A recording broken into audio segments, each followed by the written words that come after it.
Good morning mga kasisyo. Tapos na yung inayos natin na trouble dito sa loob ng kanilang 45 bis. Bali nag-ayos ako ng sensor. Ayan, napakainit dito mga kasisyo. Dahan-dahan lang tayo maglakad kasi maapakan natin yun. Yung mga bagong pisang sisyo.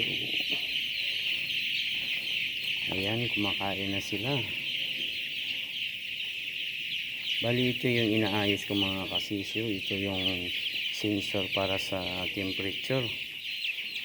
Ayan, yung wire nya.